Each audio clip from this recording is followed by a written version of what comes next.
Hello student, welcome to my YouTube channel excellent success group. तो student, आज हम discuss करेंगे क्लास 11 में चैप्टर 7 परमुटेशन एंड कॉम्बिनेशन को।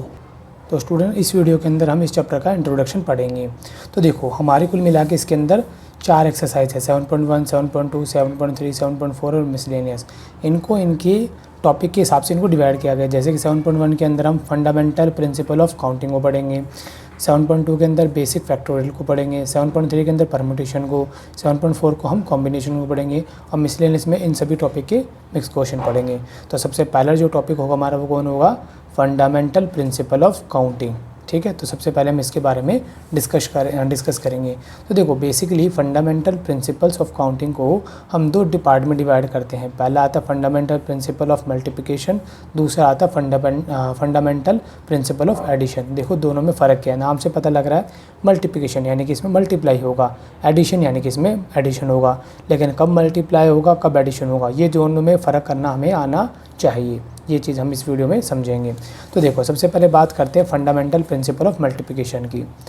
If an event can occur, यदि कोई इवेंट है जो हो सकता है in m different way, m तरीक़ों से वो हो सकता है, following which another event can occur in n different way, कोई दूसरा इवेंट है जो कि एन तरीक़ों से हो सकता है, फॉलोइंग विच अनदर इवेंट, इसके अलावा कोई एक और इवेंट है जो कि पी तरीक़ों से हो सकता है। यानी कि 3 अलग अलग इवेंट है। पहला इवेंट है एम, यानी कोई इवेंट है जो m तरीक़ों से हो सकता है, दूसरा इवेंट है n, तीसरा इवेंट है कोई इवेंट है जो n तरीक़ों से हो सकते हैं और p तरीक़ों से हो सकता है।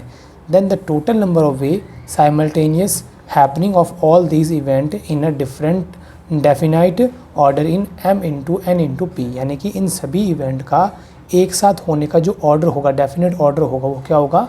m into n into p होगा। ठीक है, ये कैसे होगा मैं आपको भी समझाता हूँ, एक एग्जांपल लेके समझेंगे। फिलहाल इस लाइन का मतलब ये होगा कि कोई इवेंट है जो m अलग अलग तरीक़ों से हो सकता है।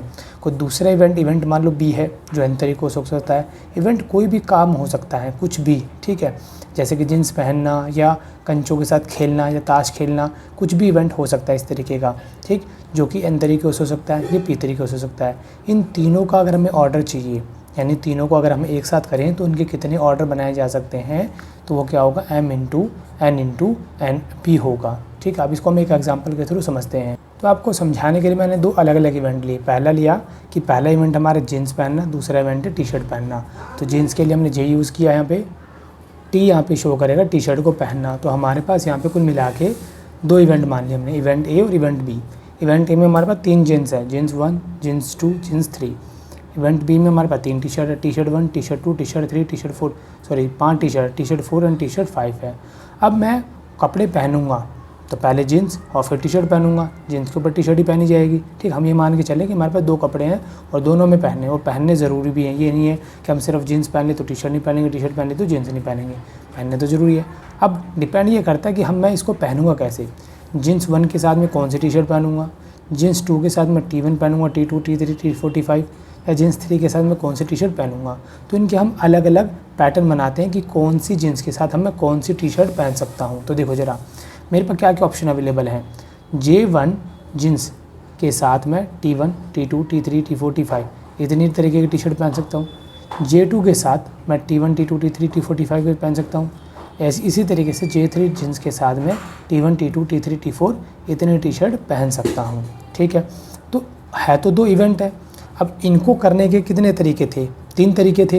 यानी कि जो इवेंट है इसको, जैसे मैंने वहाँ पे m इवेंट लिया था कि इसको m तरीके से कर सकते हैं, तो जीन्स को हम 3 तरीके से पहन सकते हैं।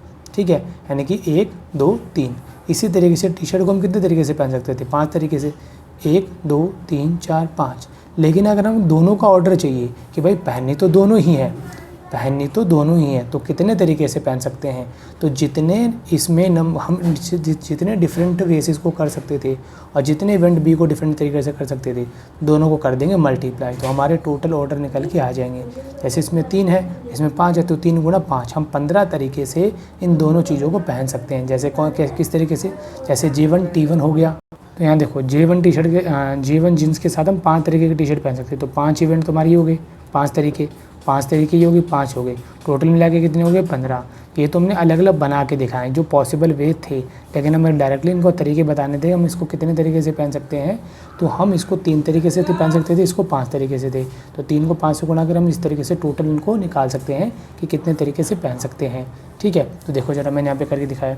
इवेंट ए में हम 3 वे थे, टी शर्ट के 5 थे, दोनों को मल्टीप्लाई कर टोटल 15 आ गए। और वो 15 कौन कौन से तरीके होंगे, वो इस तरीके से होंगे। ठीक है, अब हर बार हर केस के अंदर इस तरीके से इवेंट बना पाना तो पॉसिबल नहीं है, तो हम डायरेक्टली इस रूल का यूज़ करेंगे, यानी कि फंडामेंटल ऑफ प्रिंसिपल मल्टीप्लिकेशन का। तो यहाँ पर 3 गुणा 5 के 15 आया, यानी कि जो हमने पीछे किया था m इंटू n, वहाँ पर मैंने आपको 3 अलग अलग इवेंट कर माने थे, m, n और p था 3, लेकिन मैंने यहाँ पे आपको 2 ही करके दिखाए हैं। तो 3 वाले एक एग्जांपल और ले लेते हैं, जैसे कि यही एग्जांपल है, लेकिन इसमें मैंने इस बार जीन्स, टी शर्ट और शूज़ को बढ़ा दिया, यानी कि तीसरा जो हमारा इवेंट है वो हमने सी ले लिया है।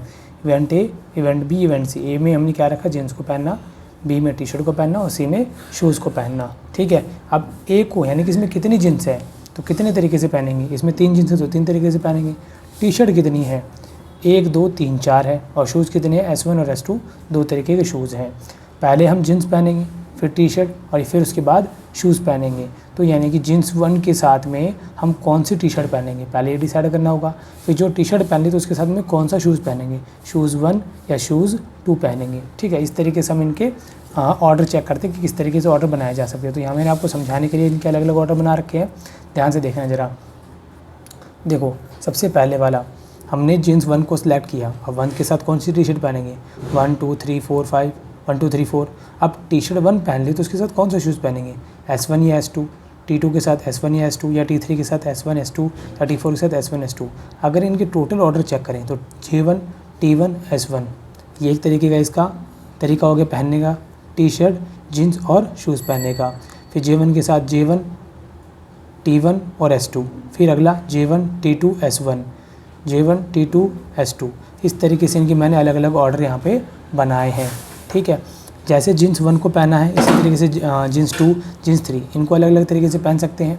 अब यहाँ पे ध्यान से, तो जीन्स, टी शर्ट और शूज़ इनको पहनने के सिर्फ J1 के साथ में 4 टी शर्ट और 2 अलग अलग शूज़ पहनने के कितने तरीके बनते हैं, 1 2 3 4 5 6 7 8, 8 इसमें बने, 8 इसमें, 8 इसमें, कितने बने टोटल 24 बने। ये तो प्रैक्टिकली मैंने आपको बना के दिखाया है, लेकिन हमें डायरेक्टली पूछा जाए कि इनको कितने तरीके से पहना जा सकता है अलग अलग तरीके से, तो कैसे चेक करेंगे।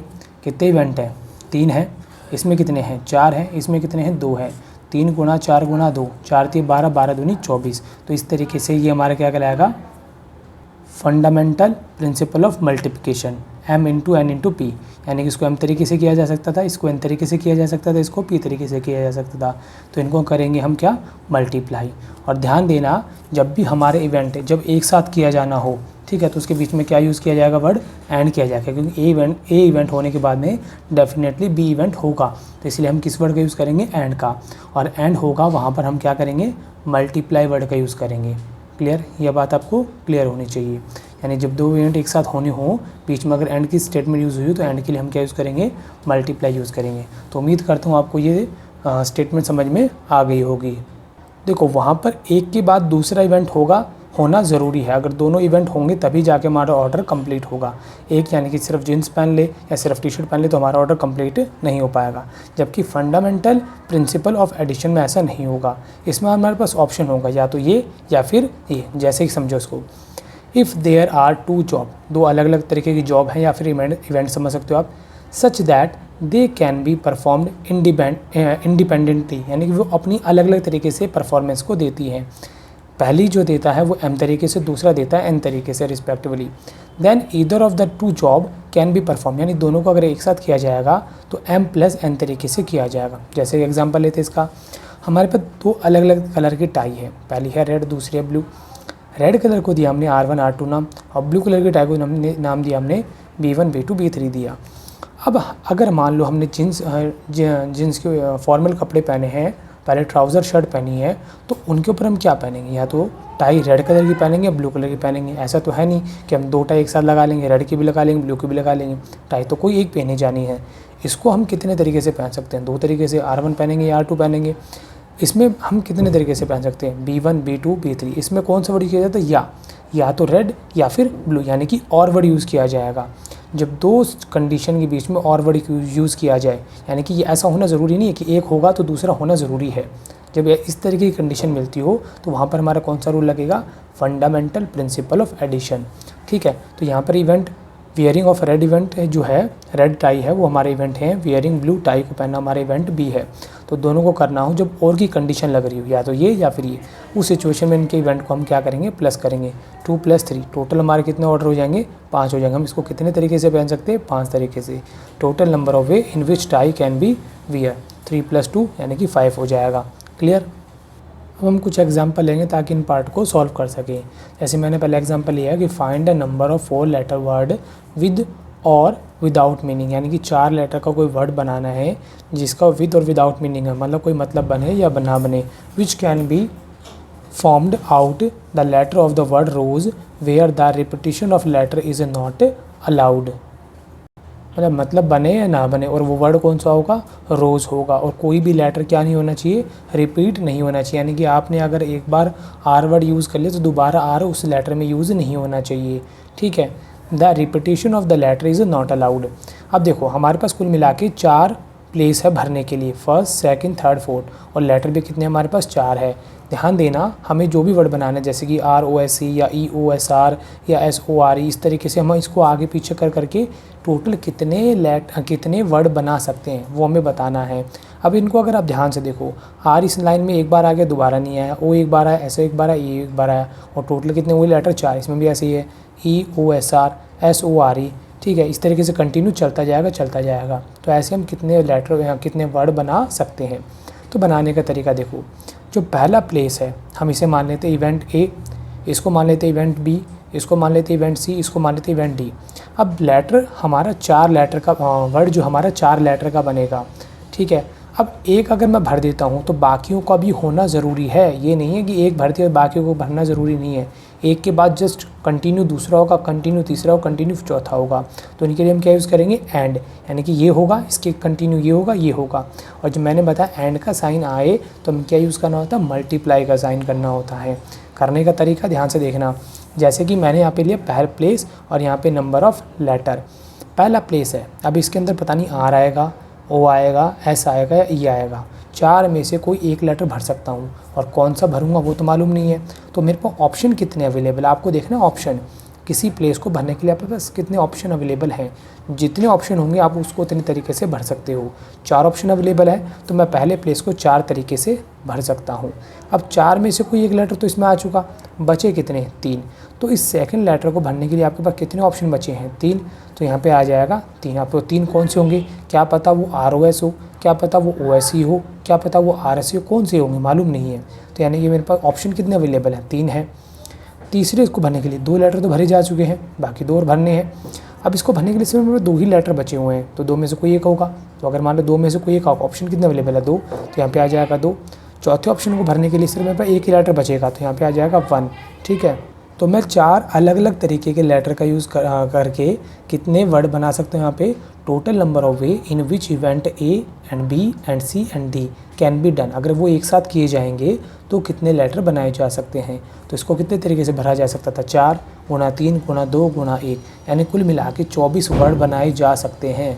तो यानी कि हम कुल मिला के 24 इस तरीके के वर्ड बना सकते हैं। ठीक है, अब यही सवाल फिर दोबारा से हम करते हैं, लेकिन इसमें और इसमें देखें ध्यान से फ़र्क चेक करना कि क्या किया मैंने क्वेश्चन में। ठीक है, find the number of 4 letter, वही 4 लेटर का वर्ड बनाना है, विद और विदाउट मीनिंग, यानी मतलब बने या ना बने कोई फ़र्क नहीं पड़ता। Which can be formed out the letter of the word rose, वापस वही वर्ड लेना में rose. Where the repetition of the letter is allowed, यानी कि उसमें रिपीटेशन नॉट अलाउड था, यानी कि एक बार अगर हमने इस लाइन में R यूज़ कर लिया दोबारा R नहीं लेना।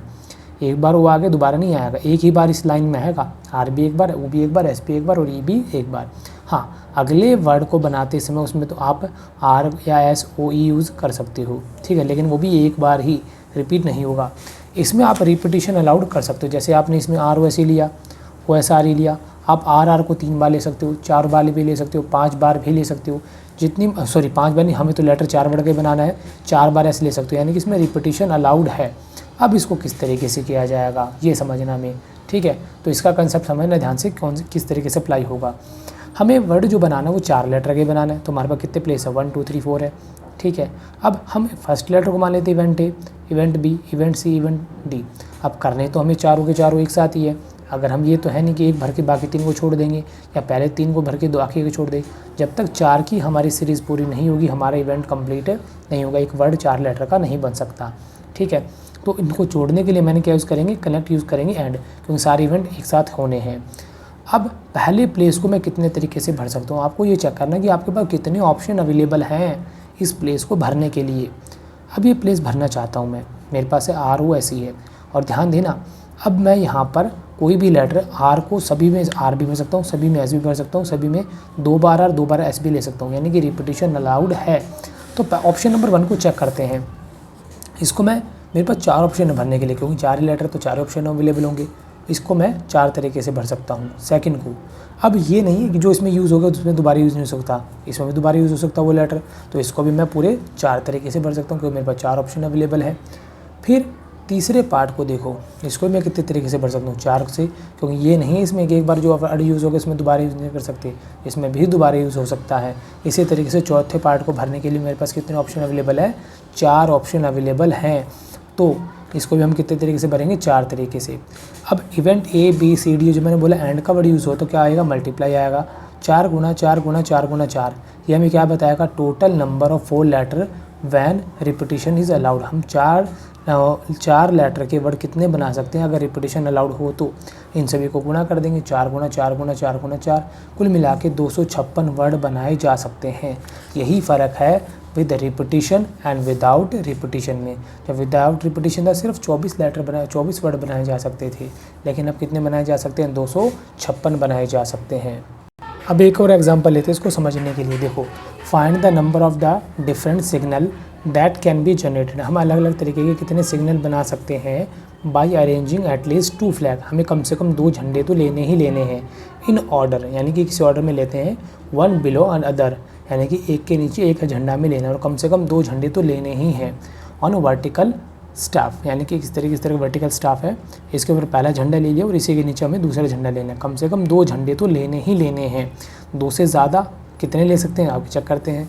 If 5 different flag are available, हमारे पास 5 अलग अलग झंडे अवेलेबल हैं, ठीक है। तो कि देखो, सबसे पहला जो हम बनाएंगे, हमारे पास 5 अलग अलग तरीके के कलर के कोई भी झंडे हो सकते हैं, जैसे मान लो red, blue, green, yellow, white, इस तरीके से है। अभी इन 5 में से मैंने कोई भी 2 झंडे का एक सिग्नल बना दिया, ठीक है। सिग्नल तो काफ़ी बनेंगे, ये इवेंट A बना लिया हमने। इवेंट A बनाने में क्या फ़ायदा हुआ हमें, अब यहाँ पर कोई भी 2 झंडे लिया, जैसे मानो रेड और ब्लू लिया मैंने, ठीक है, तो ब्लू रेड भी तो हो सकता है, या फिर मैंने रेड और ग्रीन लिया, रेड ग्रीन लिया तो ग्रीन रेड भी तो हो सकता है। अब इनमें से 5 में से वो कौन से 2 होंगे मालूम नहीं है, फिर उन दोनों को भी हम कितने तरीके से अरेंज कर सकते हैं। इसी तरीके से हमारा इवेंट B लिया हमने, इवेंट B में हम कितने झंडे बोला, कम से कम 2 ले सकते हो, 2 से ज़्यादा भी तो ले सकते हो, 3 झंडे भी तो ले सकते हैं, ये हमारा इवेंट B हुआ। इसी तरीके से हम 1 2 3 4 भी तो ले सकते हैं, 4 झंडे भी तो ले सकते हैं, ये हमारा इवेंट C हुआ। अब इन 4 झंडों को कितने तरीके से अरेंजमेंट कर सकते हैं वो हमें अभी निकाल लेंगे। इसी तरीके से हमने 1 2 3 4 5 पूरे 5 के 5 झंडे भी तो ले सकते हैं, 5 से ज़्यादा तो ले नहीं सकते, क्योंकि हमारे पास टोटल कलर ही कितने हैं, 5 अवेलेबल हैं, ठीक है। तो ये बात तो आपको समझ में आई कि यहाँ पर हम पहले 2 झंडे से कोई सिग्नल बनाएंगे, और वो 2 झंडे कौन से लेने हैं वो हमें चेक करना पड़ेगा, हम इसको कितने तरीके से भर सकते हैं।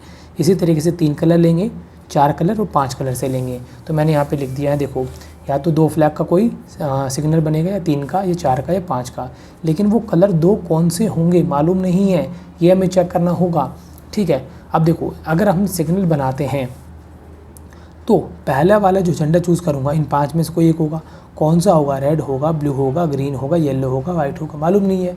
तो मैं इसको कितने ऑप्शन में से भर सकता हूँ, मेरे पास टोटल इसको भरने के लिए 5 ऑप्शन अवेलेबल हैं, तो मैंने यहाँ 5 ले लिया। अब एक जो मैंने झंडा यहाँ पे चूज़ कर लिया है वो झंडा मेरे पास दोबारा थोड़ी ना आ जाएगा, अब एक यूज़ कर लिया, बाकी मेरे पास कितने ऑप्शन बचे हैं, 4, तो मैं इसको 4 तरीके से भर सकता हूँ। तो पहला मेरा यहाँ पे जो तरीका होगा इस 2 कलर को भरने का वो कितना होगा, 5 और 4 होगा। अगर मैं इसकी पॉसिबिलिटी चेक करूँ, यानी मैं इसको कितने तरीके से भर सकता हूँ, क्योंकि यहाँ पे 5 में से कौन सा कलर होगा, रेड होगा, ब्लू होगा, ग्रीन होगा, मालूम नहीं है। दूसरा जो कलर चूज़ करना वो रेड होगा, ब्लू होगा, ग्रीन होगा, मालूम नहीं है, ठीक है। तो मैं इसको कितने तरीके से इसके सिंबल जनरेट कर सकता हूँ, generating signal two flag using two flag. तो कितना हो जाएगा 5 गुना 4, यानी कि इवेंट ए को होने के 5 गुना 4 20 तरीके से इसको किया जा सकता है। तो यानी कि 20 अलग अलग सिग्नल बनाए जा सकते हैं। इसी तरीके से इवेंट बी को हमें करना है। अब यहाँ पर पहले झंडे को हमें भरना है। तो देखो ये एक अलग इवेंट हो चुका, पूरा ये कंप्लीट हो चुका, इसको हमने अलग कर दिया, ठीक है। या तो हम जो सिग्नल बनाएंगे या तो ये वाला बनाएंगे, या इससे बनाएंगे, या इससे बनाएंगे, या इससे बनाएंगे। अब यहाँ पर 2 से ही बोला होता तो हम सिर्फ इतना करते, 3 से बोला होता तो सिर्फ हम इतना करते, 4 से बोला होता तो सिर्फ इतना करते, 5 से बोला होता तो सिर्फ हम इतना करते। क्वेश्चन में बोल दिया एटलीस्ट, यानी कि एटलीस्ट से ऊपर वाली जितनी कंडीशन बन सकती है सभी को बनाना है। तो ये जो सिचुएशन है सारी की सारी अलग अलग है, या तो ये होगा, या फिर ये होगा, या फिर ये होगा, या फिर ये होगा। इनके बीच में यूज़ हो रहा है या का, यानी और की कंडीशन लगती है तो हम क्या करेंगे, इन सभी कंडीशन के बीच में प्लस का साइन यूज़ करेंगे, ठीक है। अगर या तो हमारी ये कंडीशन होगी तो हम कुल मिला के 20 तरीके के सिग्नल बना सकते हैं। ये कंडीशन नहीं होगी तो कितने सिग्नल बना सकते हैं, देखो ध्यान से। पहले कलर को भरने के लिए कितने ऑप्शन अवेलेबल है, 5 में से मैंने ऑप्शन कितने अवेलेबल है, 5, मैंने 5 भर दिया।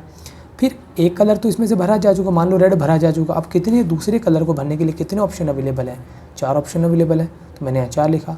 अब 2 कलर भरे जा चुके, मान लो ब्लू भी भर दिया। अब कितने ऑप्शन बचे हैं, 3 में से कोई एक कलर भरा जाएगा, वो कौन सा होगा, ज़रूरी नहीं है वो रेड और ब्लू ही भरा गया शुरुआत में, कोई से भी 2 हो सकते हैं, बट ऑप्शन तुम्हारे आपके पास 3 ही बचेंगे। तो इसके लिए मैंने क्या लिया, 3। तो इसको कितने तरीके से सिग्नल हम बना सकते हैं, ठीक है।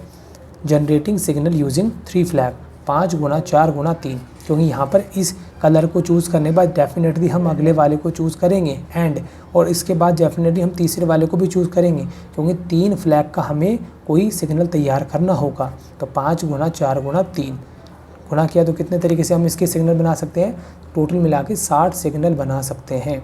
इसी तरीके से अगर हम 4 फ्लैग यूज़ करते हैं तो 5 गुना 4 गुना 3 गुना 2, क्यों, पहले ऑप्शन को भरने के लिए 5 ऑप्शन अवेलेबल है, दूसरे को भरने के लिए 4 ऑप्शन अवेलेबल है, तीसरे को भरने के लिए 3, दूसरे को भरने के लिए 2। तो इसके कितने हो जाएंगे, 5 गुना 4 गुना 3 गुना 2, 120। और इसको करने के लिए पहले ऑप्शन को भरने के लिए 5, दूसरे को 4, तीसरे को 3, 2, 1। जैसे मैंने इनको बताया वैसे इसी को बनाया, लेकिन यहाँ पर मेरे पास 5 अलग अलग तरीके के फ्लैग हो सकते हैं। तो यहाँ पे भी क्या आंसर होगा, 5 गुना 4 गुना 3 गुना 2, टोटल कितना है 120। तो या तो हम इस ऑप्शन को चूज़ करेंगे, या इसको, या इसको, या इसको। इनके बीच में किसकी कंडीशन यूज़ हो रहा है, या का। या के लिए मतलब क्या मैंने बताया था, एडिशन का यूज़ करेंगे, यानी फंडामेंटल प्रिंसिपल ऑफ एडिशन का यूज़ करेंगे। तो इन सभी को अगर हम ऐड करें तो कुल मिला के हम 320 इस तरीके के सिग्नल जनरेट कर सकते हैं टोटल, इन अलग अलग इवेंट का यूज़ करके 320। अगर खाली एक इवेंट की बात की जाए, इवेंट ए की, तो इसमें सिर्फ 20 बनेंगे। इसकी बात की जाए तो इसमें 60 बनेंगे, इसमें 120, इसमें भी 120 बनेंगे। तो उम्मीद करता हूँ आपको ये बात समझ में आ गई होगी, क्लियर। अब देखो 7.2 एक्सरसाइज के इंट्रोडक्शन में हम क्या पढ़ेंगे, फैक्टोरियल नोटेशन, ठीक है। क्या होता है, the product of a given positive integer multiplied by all lesser positive integer, यानी कि फैक्टोरियल का मतलब हमें प्रोडक्ट करना है उन सभी पॉजिटिव इंटीजर का मल्टीप्लाई करते हुए जाना उनके छोटे वाले नंबर के साथ में, ठीक है, जितना छोटा हो सके जब तक 1 ना आ जाए। जैसे कि मैं बोलता हूँ 5 का फैक्टोरियल, जिसको हम ऐसे भी लिख सकते हैं और ऐसे भी लिख सकते हैं, जिसका मतलब क्या होगा, 5 गुना 4, यानी 5 को गुना करने से एक छोटे वाले नंबर से, उसको गुना करना है एक छोटे वाले नंबर से, उसको गुना करना है एक छोटे वाले नंबर से, उसको गुना करना है उससे एक छोटे वाले नंबर, जब तक कि आपका 1 ना आ जाए। 5 गुना 4 गुना 3 गुना 2 गुना 1, टोटल कितना हो जाएगा 20। ध्यान देना फैक्टोरियल का सिंबल ये भी होता है, और एक आई लिख के उसके नीचे छोटी सी बिंदी लगा देना। दोनों का मतलब क्या होगा, फैक्टोरियल 5 होगा, क्लियर। जैसे कि फैक्टोरियल 5 है, हम इसको कैसे ले सकते हैं, 5 गुना 4 गुना 3 गुना 2 गुना 1, ठीक। वैसे ही अगर 5 के जी यहाँ पे n होता तो क्या होता, n गुना में n माइनस, यानी इससे एक छोटा, फिर इससे एक नंबर और छोटा, फिर इससे एक नंबर छोटा। ये प्रोसीजर कब तक चलता रहता है, जब तक ये आखिरी में 1 न आ जाए, क्लियर। यानी कि इनको फैक्टोरियल को हम इस तरीके से डिफ़ाइन कर सकते हैं। वहीं पर अगर जैसे 5 के फैक्टोरियल को मैं लिखूँ 5 गुना 4 का फैक्टोरियल, अगर मैंने यहाँ रोक दिया तो इसका मतलब क्या है, 4 गुना 3 गुना 2 गुना 1, इसको मैं बीच में रोक भी सकता हूँ, ज़रूरी नहीं पूरा कंप्लीट किया जाए। अगर मेरे को क्वेश्चन में रिक्वायरमेंट आ जाती है कि अगर कोई डिजिट इससे कट रहा हो तो मैं इसे काट लूँगा। जैसे कि अगर मान लो मेरा सवाल कुछ ऐसे होता, 5 का फैक्टोरियल इसके बटे में आ जाता 4 का फैक्टोरियल, अगर मैं इसको सॉल्व करूँ तो मैं इसको क्या करूँगा, 5 गुना 4 फैक्टोरियल तक ही लिख लूँगा। और इसको लिखूँगा मैं 4 फैक्टोरियल। 4 फैक्टोरियल से 4 फैक्टोरियल कट जाएगा, आंसर आ जाएगा 5। करने को इसको ऐसे भी किया जा सकता है, 5 गुणा 4 गुणा 3 गुणा 2 गुणा 1, इसको 4 गुणा 3 गुणा 2 गुणा 1, फिर इस पूरे को इस पूरे से काट दो, आंसर तब भी 5 आएगा। लेकिन इससे हम जल्दी से और तेज़ी से कर सकते हैं क्वेश्चन को, ठीक है, ये ज़्यादा बेस्ट होगा। तो यानी कि अगर हम 5 फैक्टोरियल को 5 गुणा 4 फैक्टोरियल लिख सकते हैं, तो n फैक्टोरियल को हम क्या लिख सकते हैं, n गुणा में n-1 का फैक्टोरियल। क्लियर। इसी तरीके से हम 1 का फैक्टोरियल लेंगे तो 1 आएगा, और 0 का फैक्टोरियल लेंगे तो वो भी कितना आएगा, 1 ही आएगा। क्लियर। अब बात करेंगे हम 7.3 के इंट्रोडक्शन, यानी कि परमुटेशन की। परमुटेशन क्या होता है? Permutation is an arrangement. Permutation एक तरीके का अरेंजमेंट होता है इन अ डेफिनाइट ऑर्डर, कोई डेफिनेट ऑर्डर का, of a number of a distinct object. Distinct मतलब अलग अलग ऑब्जेक्ट होंगे, उनका एक तरीके से डेफिनेट अरेंजमेंट करना। टेकन सम और ऑल एट अ टाइम, यानी कि वो या तो हम सारे ऑब्जेक्ट लेंगे या फिर उनमें से कुछ ऑब्जेक्ट लिए जाएंगे। अगर मैं इसको सिंपल एंड शॉर्ट लैंग्वेज में कहूँ तो क्या कहेंगे, टोटल वे ऑफ अरेंजमेंट। यानी किसी हमें एलिमेंट को उसका अरेंजमेंट करना ही क्या कहलाता है, परमुटेशन कहलाता है। ठीक है, अब साथ के साथ हम इसको कॉम्बिनेशन के टॉपिक को भी मैं बता देता हूँ। कॉम्बिनेशन को लेकिन फिर भी हम आगे पढ़ेंगे, लेकिन परमुटेशन और कॉम्बिनेशन दोनों एक दूसरे के पार्ट हैं। ठीक है, दोनों एक दूसरे से जुड़े हुए हैं, तो इसको भी हम साथ साथ लेके चलेंगे। मैं आपको इसका एग्जांपल लेके भी समझा दूंगा। कॉम्बिनेशन क्या होगा, each of different selection made by taking some और ऑल, यानी कि इसमें अलग अलग तरीक़ों का सिलेक्शन है। इसमें नंबरों का या एलिमेंट का या ऑब्जेक्ट का अरेंजमेंट किया जाता है, उनको सीक्वेंस में लगाना आगे पीछे करके, और इसमें क्या किया जाता है, सिलेक्शन किया जाता है, चूज़ किया जाता है ऑप्शन में से।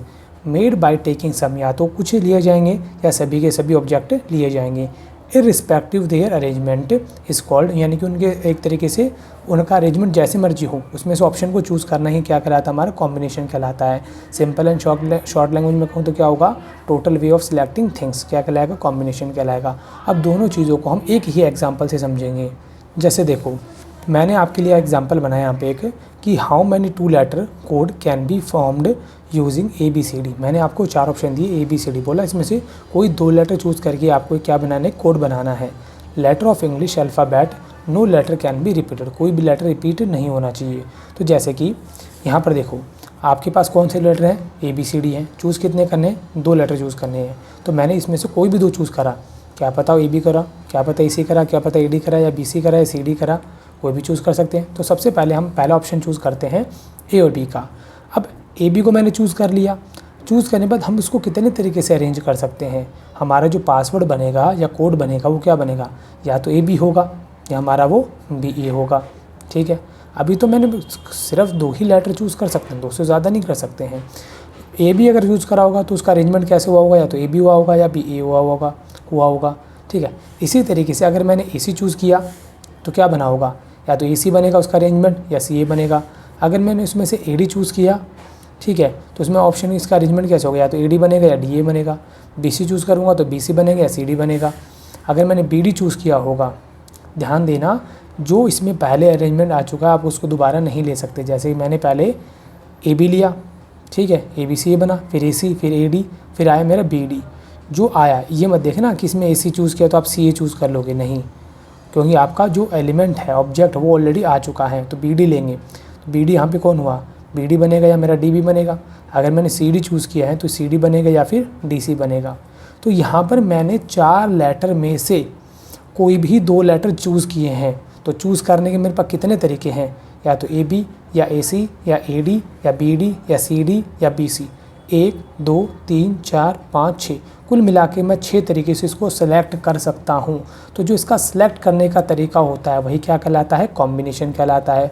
अब मैंने जो इसका अरेंजमेंट किया, AB BA AC CA BD DB AD DA CD DC BC CB, जो इनका मैंने अरेंजमेंट किया वही क्या कहलाएगा, इसका परमुटेशन कहलाएगा। देखो मेन क्या वर्ड इसमें, अरेंजमेंट।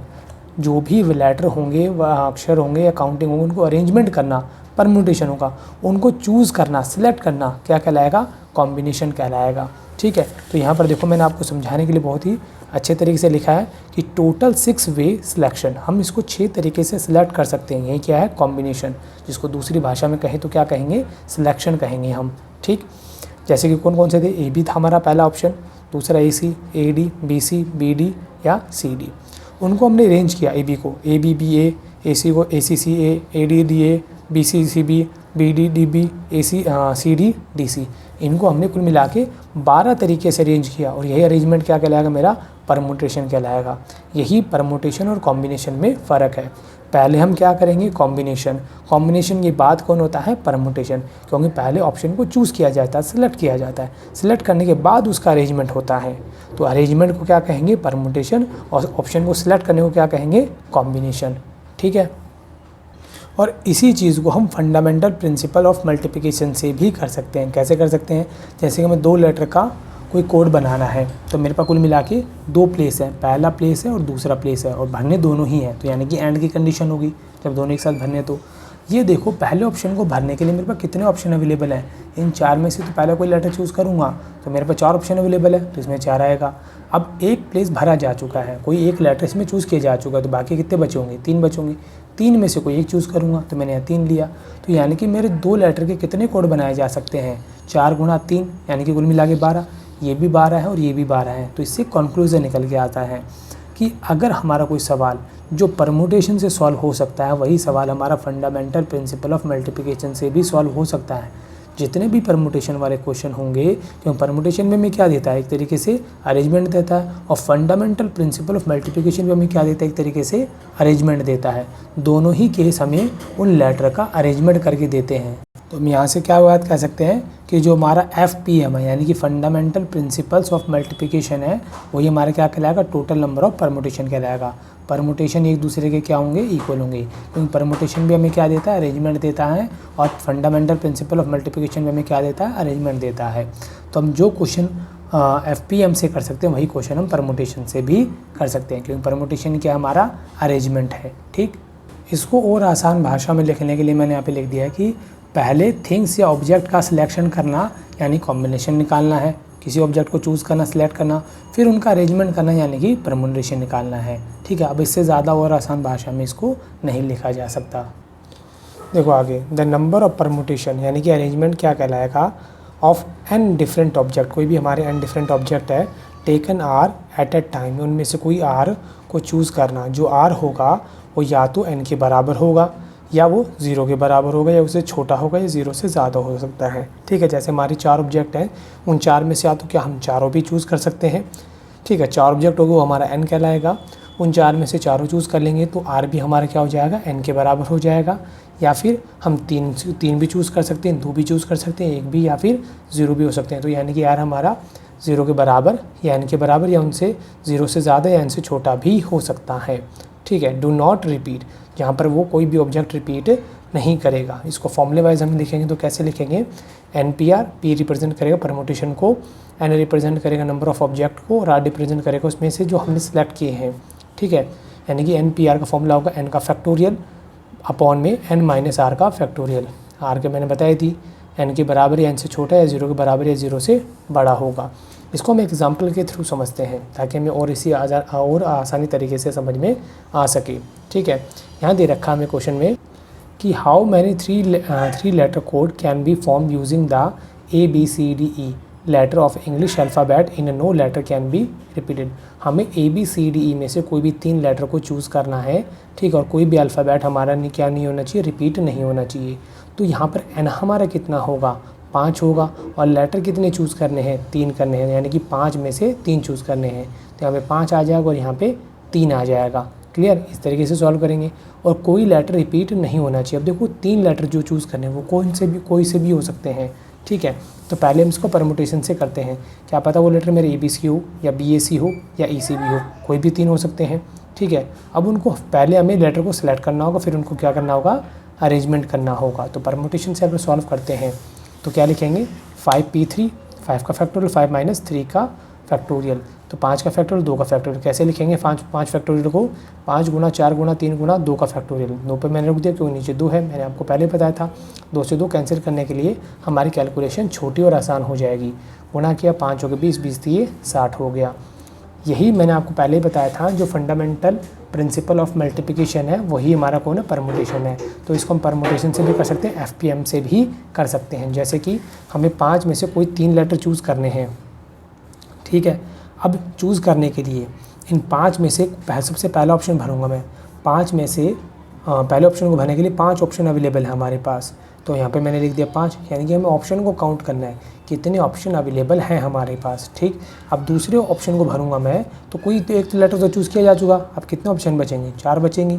फिर 2 तो चूज़ किए जा चुके, कितने ऑप्शन बचेंगे, 3 बचेंगे। और 3 कोई से भी हो सकते हैं, ये ज़रूरी नहीं है मैंने ए और बी पे हाइड कर दिया तो ए बी ही सिलेक्ट किए गए, क्या पता ए और ई सिलेक्ट किया गया हो, क्या पता डी ई सिलेक्ट किए गए हो, कोई भी 2 सिलेक्ट किए जा चुके हैं तो ऑप्शन 3 ही बचेंगे। तो इस ऑप्शन को हम 3 तरीके से भर सकते हैं। तो यानी कि अगर हम इसको FPM से निकालें तो कैसे निकालेंगे कि 5 गुना 4 गुना 3, क्योंकि लेटर जो हमारा बनेगा, कोड जो बनेगा वो 3 लेटर का बनेगा। जब तक 3 लेटर पूरे नहीं होंगे हमारा कोई कोड कंप्लीट होगा ही नहीं। ठीक है, तो इसलिए हम क्या करेंगे 5 गुना 4 गुना 3, तो टोटल हमारा क्या निकाल के देगा, हमें अरेंजमेंट देगा। तो टोटल कितने हो जाएंगे 60। आंसर दोनों में सेम ही आएगा, इसमें भी 60 आएगा, इसमें भी 60 आएगा। तो कोई भी क्वेश्चन परमुटेशन से भी किया जा सकता है, FPM से भी किया जा सकता है। क्लियर। देखो ये तो वो केस है जहाँ पर हमारा रिपीटिशन नॉट अलाउड है, रिपीटिशन अलाउड नहीं है। अगर यही क्वेश्चन हमारा रिपीटिशन अलाउड में होता तो मतलब हम यहाँ पर A दोबारा से A दोबारा से A, या फिर B A या फिर C A, कुछ भी इस तरीके से लेटर ले सकते जो दोबारा रिपीट कर सकता। उस क्वेश्चन को हम कैसे करते वो देखो। अब देखो जरा अगर हमारा रिपीटिशन अलाउड हो तो कैसे होगा। The number of permutation and different object taken r, उसमें से कोई आर हमें सिलेक्ट करने हैं at a time where the repetition is allowed. अगर अलाउड होगा तो हमारा n की पावर r होगा आंसर। ठीक है, n यहाँ पे वो ऑब्जेक्ट होंगे जितने हमें उसमें से चूज़ करने, और r वो नंबर होंगे जिसमें से हमें वो नंबर चूज़ किए हैं ऑब्जेक्ट में से। जैसे इसको हमें एग्जांपल के थ्रू समझेंगे, वही एग्जांपल दोबारा से ले लिया, लेकिन यहाँ पे क्या है, रिपीटिशन अलाउड है। How many 3-letter code can be formed using the ABCDE letter of the English alphabet? Any letter can be repeated, यानी कि लेटर कोई भी रिपीट कर सकता है। ठीक है, तो अगर हम परमुटेशन से सॉल्व करें तो हमारे पास कितने हैं, ABCDE है, चूज़ कितने करने हैं, 3 ही करने। अब रिपीटिशन अलाउड है, यानी कि ABC CDE या फिर AAA या BAA BAB या CCC, इस तरीके से काफ़ी ज़्यादा नंबर बनाए जा सकते हैं। अब कितने बनाए जा सकते हैं, परमुटेशन से सॉल्व करें तो परमुटेशन का फॉर्मूला क्या है, n की पावर r। ठीक है, तो यहाँ पर हमारा n कितने होंगे, 5 नंबर है। n कितने हैं, 5 नंबर, और हमें कितने लेटर का कोड बनाना है, 3 लेटर का बनाना है। तो यानी कितना हो जाएगा, 5 की पावर 3। ठीक है, क्या लिखेंगे, total number of arrangement equal होगा n की पावर r, यानी कि permutation when there and different object taken r at a time. ये परमुटेशन की डेफिनेशन, जब रिपीटिशन अलाउड होगा, रिपीटिशन इज़ अलाउड, 5 की पावर 3 मतलब 5 गुना 5 गुना 5, कुल मिला के 125 ऐसे कोड बनाए जा सकते हैं। ये कब हुआ, जब हम परमुटेशन कंडीशन यूज़ करते हैं तब। अगर यही क्वेश्चन हम फंडामेंटल प्रिंसिपल ऑफ मल्टीप्लिकेशन से करते तो हमारे यहाँ पे 3 लेटर का कोड बनाना है। चेक करना है पहला जो ऑप्शन है इसको भरने के लिए कितने ऑप्शन अवेलेबल हैं, 5 लेटर के कोड हमारे 5 हमारे पास लेटर हैं, तो इसको हम 5 तरीके से भर सकते हैं। दूसरे ऑप्शन को भरना है हमें यहाँ पे, तो यहाँ पर देखो रिपीटिशन अलाउड है, यानी कि इसमें एक चूज़ करें इसको हम दोबारा भी चूज़ कर सकते हैं, तो अभी भी 5 ऑप्शन अवेलेबल हैं, तो यहाँ पे 5 आएगा। तीसरे को बनेगा फिर 5 ऑप्शन अवेलेबल है तो 5 आया, तो यानी 5 गुना 5 गुना 5, कुल मिला के टोटल अरेंजमेंट कितने हो जाएंगे, 125। तो हम इसको FPM से भी कर सकते हैं और बाय परमुटेशन से भी कर सकते हैं। जो पीछे वाला हमने एग्जाम्पल लिया था वो रिपीटिशन नॉट अलाउड का था, और ये जो एग्जाम्पल हमारा ये रिपीटिशन अलाउड का है। तो आपको दोनों कंडीशन समझ में आ गई होगी। ठीक है, अब देखो NPR का मतलब तो मैं आपको पहले बता चुका हूँ। NPR का मतलब क्या है, n का फैक्टोरियल माइनस में n माइनस में r फैक्टोरियल, या फिर हम इसको इस तरीके से भी लिख सकते हैं। तो जिसका मतलब क्या होता है कि total number of permutation out of the n different object, कोई भी n डिफरेंट ऑब्जेक्ट है जिसमें से r को हमने एट ए टाइम पे सिलेक्ट किया है और जहाँ पर रिपीटिशन कोई अलाउ नहीं है। फिर अगला है हमारा NPN, इसका मतलब होगा n का फैक्टोरियल, यानी कि हमें टोटल n ऑब्जेक्ट में से n ही सिलेक्ट करने हैं। Total number of permutation of n different object taken all at a time, यानी कि हमने n में से सारे के सारे ऑब्जेक्ट को ही सिलेक्ट कर लिया है। ठीक है, जिसको सॉल्व करेंगे तो हमारे कौन निकल के आएगा, n का फैक्टोरियल निकल के आएगा। क्लियर। इसके बाद में आता है NP0, यानी कि टोटल ऑब्जेक्ट में से हमने कोई ऑब्जेक्ट सिलेक्ट किया ही नहीं। ऐसे कितने केस हो सकते हैं, ऐसे सिर्फ एक ही केस हो सकता है कि हम इसमें किसी जो टोटल ऑब्जेक्ट में से कोई ऑब्जेक्ट सिलेक्ट करें ही ना। ठीक है, तो total number of permutation and different object taken nothing at a time, हमने कुछ भी सिलेक्ट नहीं किया। When repetition is not allowed, जब रिपीटिशन अलाउड नहीं होगा। वहीं पे NR का मतलब क्या है, देखो ये जो कंडीशन थी वो थी किसकी, रिपीटिशन जब अलाउड होगा तब की।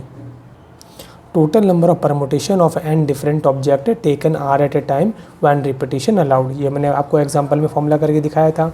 इसके बाद में आया था हमारा n की पावर n। देखो यहाँ पर यह था कि रिपीटेशन अलाउड है, लेकिन जो टोटल ऑब्जेक्ट में से कुछ ऑब्जेक्ट हमने सिलेक्ट किए हैं, और n की पावर n का मतलब है कि हमने टोटल n में से n ऑब्जेक्ट को ही सिलेक्ट किया है। Total number of permutation of n different object taken all at a time when repetition. जब रिपीटिशन अलाउड होता है तभी पावर की फॉर्मेशन में आता है, और जब रिपीटिशन अलाउड नहीं होता तब इस तरीके से p की फॉर्मेशन में आएगा।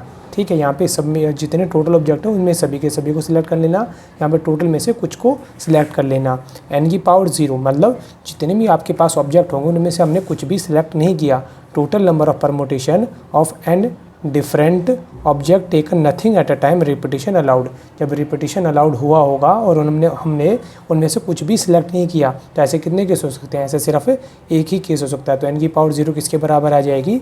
1 के इक्वल आ जाएगी। ठीक, अब देखो कई बार है ना ऐसे लेटर भी आ जाते हैं जिसमें कोई वर्ड सेम टू सेम होगा। उस सिचुएशन में हम कैसे करेंगे? देखो, total number of permutation of n object when P1 object are alike, यानी P1 जो होगा वो एक जैसे ऑब्जेक्ट होंगे, P2 जो होंगे वो एक जैसे ऑब्जेक्ट होंगे।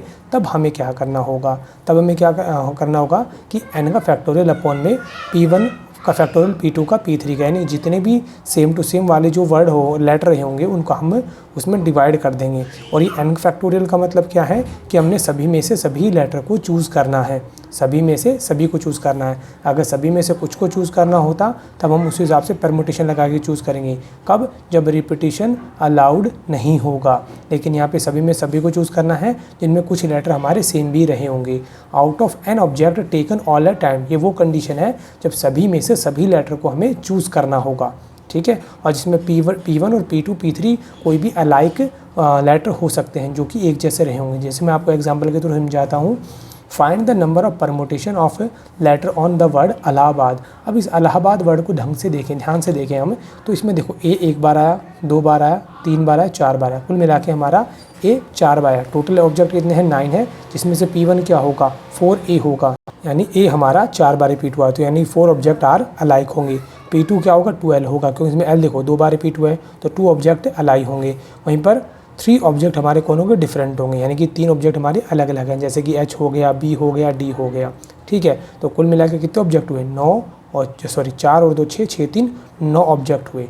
9 में से 4 जो है वो A है, 2 हैं वो L हैं, बाकी 3 हमारे डिफरेंट है। अगर हमें इलाहाबाद में से सेम टू इलाहाबाद सभी के सभी लेटर को चूज़ करके कोई वर्ड बनाना हो तो हम किस तरीके से सॉल्व करेंगे? तो देखो, इसके लिए मैंने आपको फॉर्मूला क्या बताया? n का फैक्टोरियल अपॉन में P1 का फैक्टोरियल, P2 का, P3 का। अब हमने डिवाइड देने की ज़रूरत ही क्या है? ठीक है, मैं आपको बताता हूँ। जैसे कि इलाहाबाद वर्ड है, इसमें टोटल कितने लेटर हैं? 9 लेटर हैं।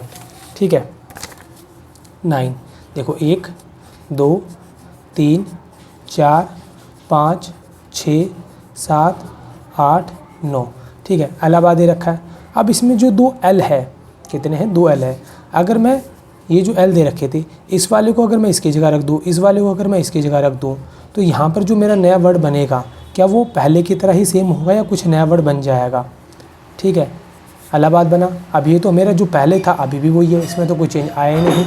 इसी तरीके से हमारे जो ए, अगर मैं इन चारों ए को एक साथ लिख दूँ, 1 2 3 4, उसके बाद में डबल L, उसके बाद BAD, ऐसे लिख दिया।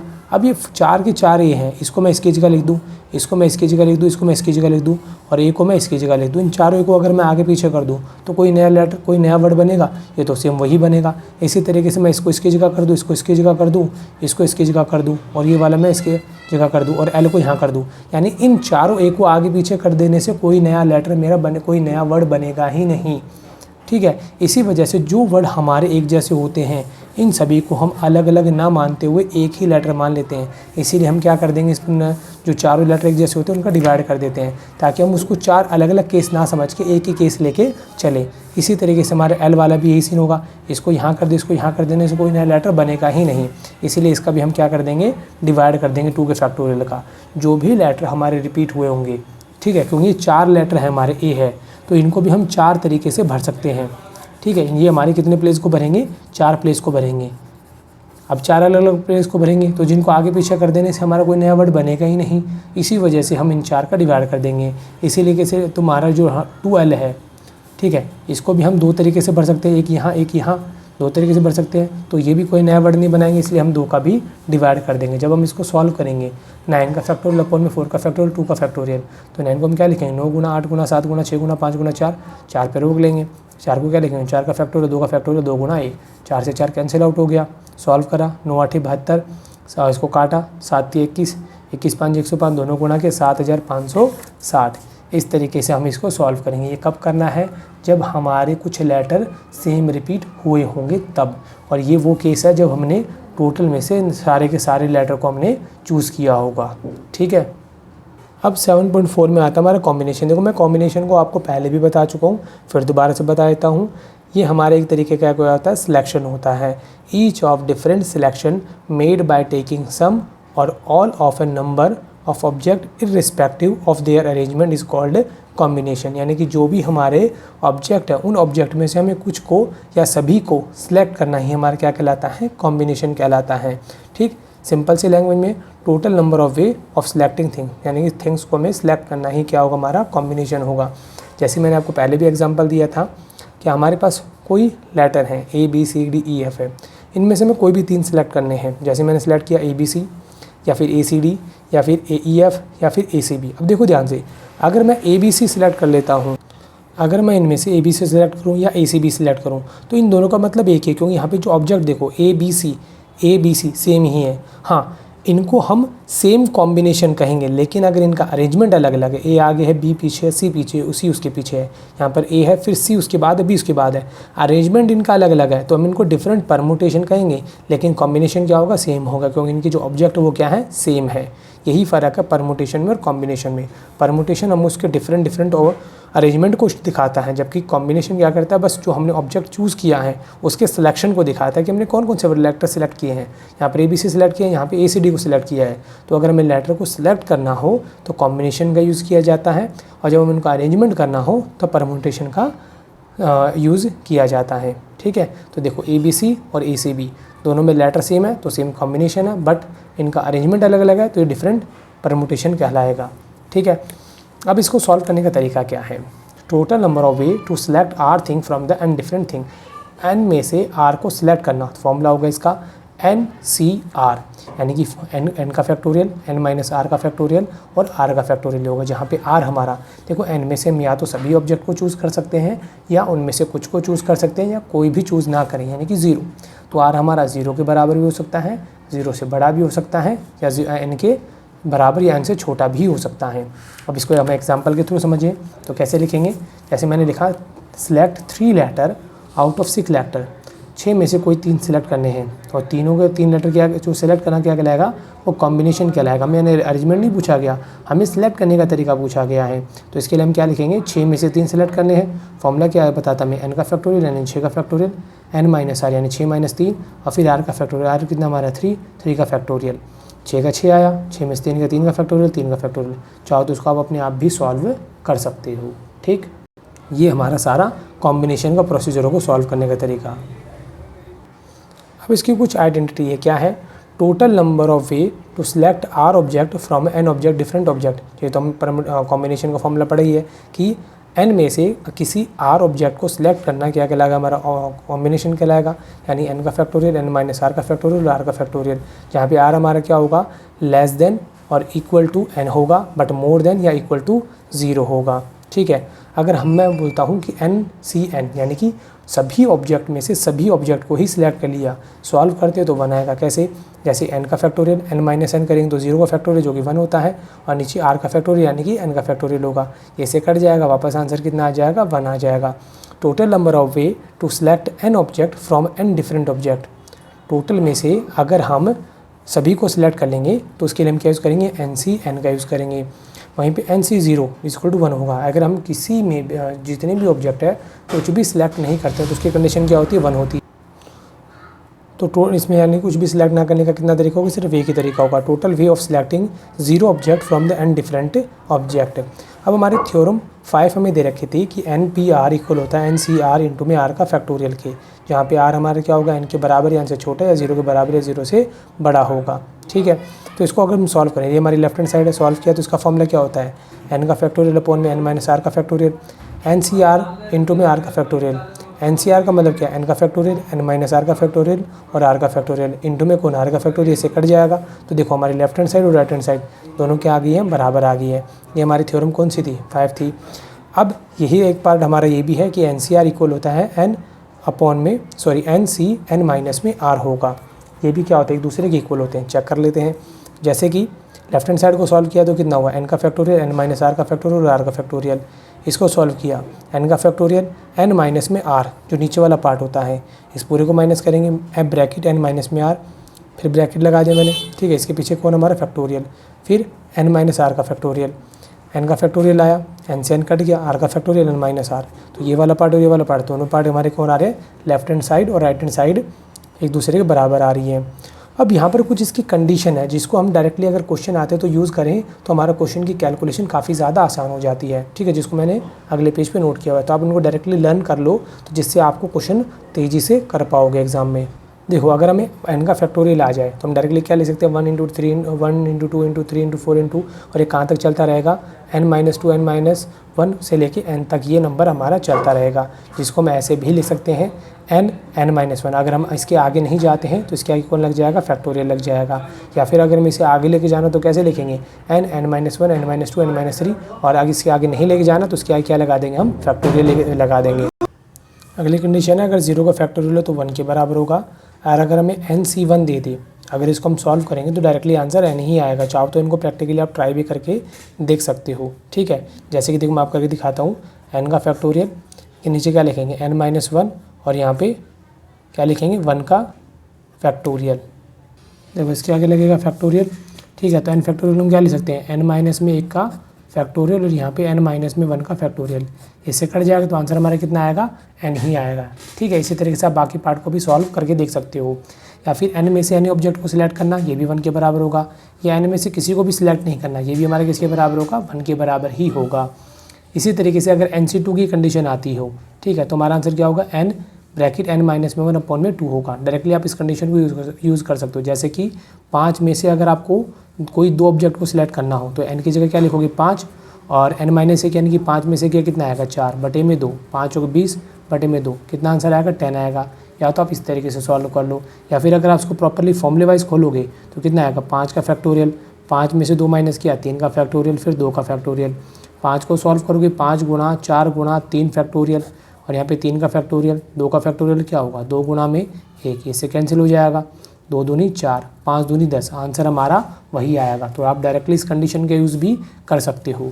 अगर आपको मिल जाता है NC3 यानी कि टोटल n ऑब्जेक्ट में से आपको 3 ही सिलेक्ट करने हैं, तो n-1 n-2/6 डायरेक्टली इस कंडीशन का यूज़ कर सकते हो। फॉर्मूले से करोगे तब भी आंसर यही है, वही बनेगा जिससे आंसर आपका आएगा।